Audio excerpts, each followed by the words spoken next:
ನಮಸ್ಕಾರ ಸ್ನೇಹಿತರೆ.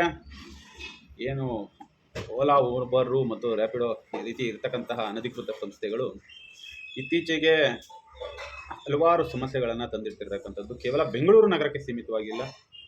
ಹಲವಾರು ರಾಜ್ಯಗಳಲ್ಲಿ ಇಂತಹ ಸಂಸ್ಥೆಗಳ ವಿರುದ್ಧವಾಗಿ ಹೋರಾಟಗಳು ನಡೀತಾ ಇದೆ. ಜೊತೆಗೆ ದೇಶ ವಿದೇಶಗಳಲ್ಲೂ ಕೂಡ ಹೋರಾಟಗಳು ನಡೀತಾ ಇದೆ. ಇದನ್ನು ಸಾಮಾಜಿಕ ಜಾಲತಾಣಗಳಲ್ಲಿ ತಾವುಗಳು ಗಮನಿಸಿರಬಹುದು. ಅದೇ ರೀತಿ ಭಾರತದ ಒಂದು ರಾಜ್ಯದಲ್ಲಿ ಭುವನೇಶ್ವರದಲ್ಲೂ ಕೂಡ ಹೋರಾಟವನ್ನು ಮಾಡಿದ್ದಾರೆ.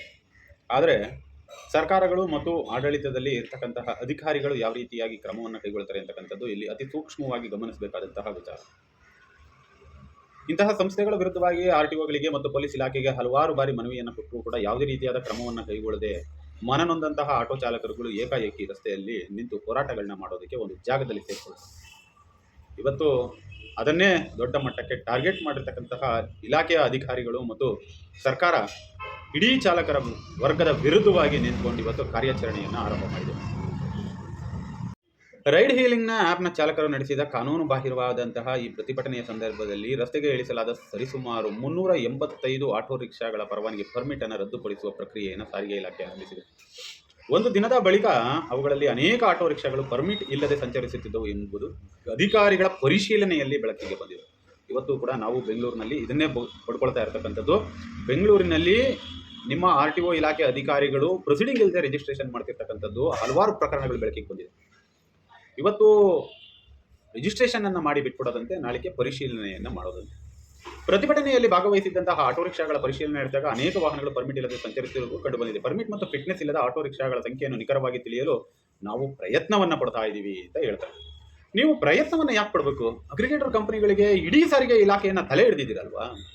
ನೀವುಗಳು ಅಗ್ರಿಗೇಟರ್ ಕಂಪನಿಗಳವರಿಗೆ ಗೈಡ್ಲೈನ್ ಮಾಡಿಬಿಡಿ. ಎಲ್ಲ ಫಿಟ್ನೆಸ್ ಸರ್ಟಿಫಿಕೇಟ್ಗಳನ್ನು, ಎಲ್ಲ ಇನ್ಸೂರೆನ್ಸ್ಗಳನ್ನು, ಎಲ್ಲ ವಾಹನದ ದಾಖಲಾತಿಗಳನ್ನು ಸರಿಯಾದ ರೀತಿಯಲ್ಲಿ ತಾವು ನಿರ್ವಹಣೆ ಮಾಡಿ ಅಂತ ಹೇಳಿ ಸಾರಿಗೆ ಇಲಾಖೆ ಆಯುಕ್ತರಾದಂತಹ ಅಮಿತಾಬ್ ಠಾಕೂರ್ ಅಂತಕ್ಕಂಥವರು ಭುವನೇಶ್ವರಕ್ಕೆ ಸಂಬಂಧಪಟ್ಟಂತೆ ಕಾನೂನು ಬಾಹಿರ ಪ್ರತಿಭಟನೆಯಲ್ಲಿ ಭಾಗವಹಿಸಿದ ಹಾಗೂ ಮಾನ್ಯವಾದ ಫಿಟ್ನೆಸ್ ಪ್ರಮಾಣ ಪತ್ರ ಮತ್ತು ಪರ್ಮಿಟ್ ಇಲ್ಲದೆ ಸಂಚರಿಸುತ್ತಿದ್ದಂತಹ ಆಟೋ ರಿಕ್ಷಾಗಳಿಗೆ ಚಲನ್ ನೀಡಲಾಗುವುದು ಮತ್ತು ಅವುಗಳ ನೋಂದಣಿ ಪ್ರಮಾಣ ಪತ್ರ ಆಸ್ತಿಯನ್ನು ಅಮಾನತುಗೊಳಿಸಲಾಗುವುದು ಅಂತ ತಿಳಿಸಿದ್ದಾರೆ. ಇಡೀ ಇಲಾಖೆಯಲ್ಲಿ, ಅದರಲ್ಲೂ ಸಾರಿಗೆ ಕ್ಷೇತ್ರದಲ್ಲಿ ಇಲಾಖೆಯಲ್ಲಿ ನಿಮ್ಮ ಲೋಪಗಳನ್ನು ದುಡಿದು ತಿನ್ನುವಂತಹ ಆಟೋ ಚಾಲಕರುಗಳ ಮೇಲೆ ಯಾಕೆ ಇಷ್ಟೊಂದು ದೌರ್ಜನ್ಯಗಳನ್ನ ಮಾಡ್ತೀರಾ ಅಂತಕ್ಕಂಥದ್ದು ಒಂದು ದೊಡ್ಡ ಪ್ರಶ್ನೆ ನಮ್ಮನ್ನು ಕಾಡಲಾರಂಭಿಸಿದೆ.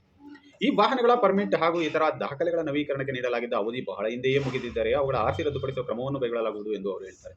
ಇದುವರೆಗೆ ಬುಧವಾರ ನಡೆದ ಹಿಂಸಾತ್ಮಕ ಪ್ರತಿಭಟನೆ ನೋಡಿ ಯಾವ ರೀತಿಯಾಗಿ ತಿಳ್ಕೊಳ್ಳುತ್ತೆ ಪ್ರತಿಭಟನೆ ಅಂತಕ್ಕಂಥದ್ದಕ್ಕೆ. ಎಲ್ಲವೂ ಕೂಡ ಒಂದು ಇತಿಮಿತಿಯ ಒಳಗಡೆ ಇರ್ತದೆ. ಹೋರಾಟ ಮಾಡೋದಕ್ಕೂ ಒಂದು ಇತಿಮಿತಿ ಅಂತಕ್ಕಂಥದ್ದು ಇರುತ್ತೆ. ದೌರ್ಜನ್ಯಗಳನ್ನ ತಡ್ಕೊಳ್ಳೋದಕ್ಕೂ ಒಂದು ಇತಿಮಿತಿ ಅಂತಕ್ಕಂಥದ್ದು ಇರುತ್ತೆ.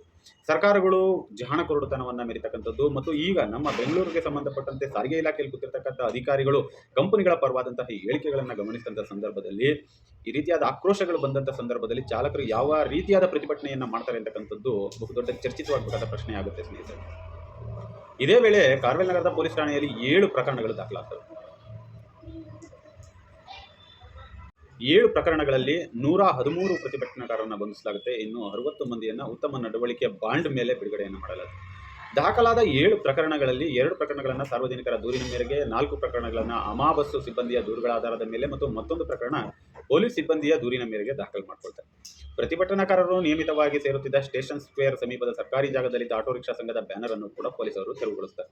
ಮುಂದೆ ಆಟೋ ರಿಕ್ಷಾ ಚಾಲಕರು ಅಲ್ಲಿ ಸೇರಿ ಕಾನೂನು ಬಾಹಿರ ಪ್ರತಿಭಟನೆ ನಡೆಸದಂತೆ ತಡೆಯಲು ಪೊಲೀಸರು JCB ಯಂತ್ರವನ್ನು ಬಳಸಿ ಅಲ್ಲಿ ಒಂದು ದೊಡ್ಡ ಕಂದಕವನ್ನು ಸೃಷ್ಟಿ ಮಾಡಿಬಿಡ್ತಾರೆ. ಆ ಗ್ರೌಂಡ್ ಒಳಗೆ ಹೋಗ್ತವೆ ಅಂತ ಹೇಳಿ ಗಾಡಿಗಳನ್ನ ಹೋಗುವಂತಹ ದಾರಿಯನ್ನೇ ದೊಡ್ಡ ಗುಂಡಿಯನ್ನು ಮಾಡಿಬಿಡ್ತಾರೆ JCBಯನ್ನು ತಗೊಂಡು ಬಂದು. ಅಂದರೆ ಒಂದು ಕಡೆ ಭಯ ಇದೆ, ದುಡಿದು ತಿನ್ನುವಂಥವ್ರಿಗೆ ನಾವು ಎಷ್ಟು ದೌರ್ಜನ್ಯ ಮಾಡಿರೋ ಅವ್ರು ಎಷ್ಟು ತಡ್ಕೊಳ್ತಾರೆ ಅಂತಕ್ಕಂತಹ ಭಯವೂ ಕೂಡ ಇರೋದ್ರಿಂದಲೇ ಇಂತಹ ಕಾರ್ಯಕ್ರಮಗಳನ್ನ ಮಾಡ್ತಕ್ಕಂಥದ್ದು. ನಾನು ದೆಹಲಿಯಿಂದ ಆ ದಿನವೇ ಭುವನೇಶ್ವರಕ್ಕೆ ಬಂದಿದ್ದೆ. ಆದರೆ ಯಾವುದೇ ಕ್ಯಾಬ್ ಅಥವಾ ಆಟೋ ರಿಕ್ಷಾವನ್ನು ಆನ್ಲೈನ್ನಲ್ಲಿ ಬುಕ್ ಮಾಡಲು ಸಾಧ್ಯವಾಗಲಿಲ್ಲ. PCR ವ್ಯಾನ್ನ ಸಿಬ್ಬಂದಿ ತನ್ನ ಪ್ರಯಾಣಕ್ಕೆ ಸಹಾಯ ಮಾಡಿದರು ಎಂದು ಹಿರಿಯ ನಾಗರಿಕರೊಬ್ಬರು ಹೇಳಿಕೆಯನ್ನು ದಾಖಲು ಮಾಡಿದ್ದಾರೆ. ಭುವನೇಶ್ವರದ DCP ಆದಂತಹ ಜಗಮೋಹನ್ ಮೀನಾ ಅವರು ಕಾನೂನು ಬಾಹಿರ ಪ್ರತಿಭಟನೆಯಲ್ಲಿ ಭಾಗವಹಿಸಿದ ರೈಡ್ ಹೀಲಿಂಗ್ ಆ್ಯಪ್ ಚಾಲಕರ ವಿರುದ್ಧ ಯಾವುದೇ ಬಲವಂತದ ಕ್ರಮ ಕೈಗೊಳ್ಳುವುದಿಲ್ಲ ಎಂದು ಸ್ಪಷ್ಟಪಡಿಸಿದ್ದಾರೆ. ಅಂತಹ ಚಾಲಕರು ತಮ್ಮ ಕೆಲಸಕ್ಕೆ ಮರಳುವಂತೆ ಅವರು ಮನವಿಯನ್ನು ಮಾಡ್ಕೊಳ್ತಾರೆ.